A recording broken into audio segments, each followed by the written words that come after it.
Welcome to the Explainer. So, today we're tackling a huge one. How did a single gunshot on a summer day manage to drag the world's greatest empires into the most brutal conflict humanity had ever seen? We're talking, of course, about the First World War. Back in the summer of 1914, pretty much everyone was confident this would all be over in a flash. You had the German Kaiser telling his troops, "You'll be home before the leaves fall." And it wasn't just him. Russian soldiers were apparently debating whether they should even bother packing their fancy dress uniforms or just, have a mail to Berlin after they won. That's how sure they were. Yeah, they could not have been more wrong.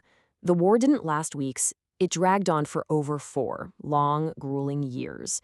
It just devoured entire empires and a whole generation of young men. So you have to ask, right? How did the assassination of just one guy spiral into a global catastrophe? All right, so our story kicks off not in some fancy palace, but on a city street. It all comes down to one single, incredibly dramatic event on a summer day in Sarajevo. Okay, so this morning was just a wild mix of tension and, honestly, just plain dumb luck. The Archduke had already survived one attempt on his life. A bomb, if you can believe it. He was actually on his way to visit the people who got hurt in that first attack when his driver makes this fatal wrong turn. The car stalls, and it stops right in front of another assassin. I mean, the guy probably couldn't believe his luck.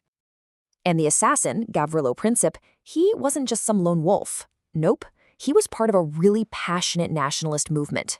His group, called Young Bosnia, was getting its weapons and support from this shadowy secret society called the Black Hand. And their goal, it was simple and brutal: tear the Austro-Hungarian Empire apart no matter what it took. So that shot in Sarajevo, that was the spark for sure. But you have to understand, Europe at this point was basically a giant powder keg, just filled with tension. It was just waiting for a match. I mean, look at the map of Europe back then. It was dominated by these massive, sprawling empires. But here's the thing, they were old and they were fragile. These giants were really struggling to keep a lid on all these new, powerful forces like nationalism and intense rivalries that were just bubbling right under the surface. And right at the center of all this tension was this powerful idea, the dream of a greater Serbia. What Serbian nationalists wanted more than anything was to unite all the Slavic people in the Balkans into one single nation. They even had a name for it, Yugoslavia, which literally just means land of the South Slavs. And this is where you see the collision course. It's really simple when you break it down. Serbia's dream was Austria-Hungary's absolute nightmare. For Serbia to get bigger, it had to take over places like Bosnia, a region full of Serbs that was ruled by the Austro-Hungarian Empire. And for Austria-Hungary, this wasn't just some little argument over a border. No, they saw this as a threat to their very existence. So you might be wondering, how does a regional fight like this go global? Well, that's the really fascinating part. It was basically guaranteed to happen, all because of this incredibly tangled, rigid system of military alliances. Think of them like a series of tripwires strung all across the continent. Basically, Europe was split right down the middle into 2 huge armed camps. You had the Triple Alliance, that's Germany, Austria-Hungary, and Italy, and on the other side you had the Triple Entente. That's a French word for understanding, which was France, Russia, and Great Britain. And these were not just friendly handshakes, okay? These were ironclad, legally binding treaties that meant if you attacked one of them, you were attacking all of them. And here's the crazy part, the real irony in all of this.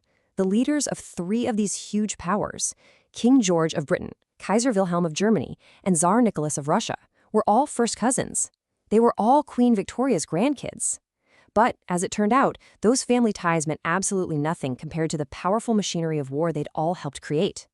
So you've got the assassination as the perfect excuse, you've got the alliances locking everybody in, and just like that, the whole situation spiraled out of control with just breathtaking speed.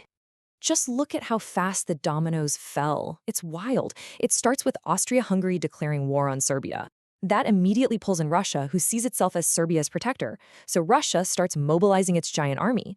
Well, Germany, who's allied with Austria-Hungary, sees that mobilization as a direct threat. So boom, they declare war on Russia. And since France is Russia's ally, Germany doesn't wait. They declare war on France too. In just over a single month, the whole continent was at war. It's just incredible. But here's the crucial thing to remember. This was not supposed to be a long war. Nobody thought it would be. Germany, especially, had this super detailed, meticulous plan for a quick knockout victory. It was designed for one specific reason: to avoid having to fight a war on two fronts at once. It was called the Schlieffen Plan.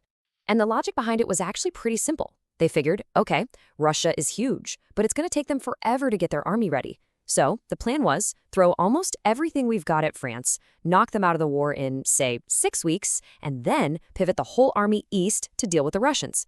The entire thing, the whole shebang, hinged on one single thing: speed. But you know what they say? No plan survives contact with the enemy. And boy, did this plan fall apart fast. Right from the get-go, the Belgians put up way more of a fight than anyone expected, and that really slowed the Germans down. Then, because Germany marched through neutral Belgium, Great Britain jumped into the war. Then the French, against all odds, managed to stop the German army just outside Paris at the Battle of the Marne. And as if all that wasn't bad enough, Russia got its act together way faster than the Germans thought possible, forcing them to pull troops away from France to send them east.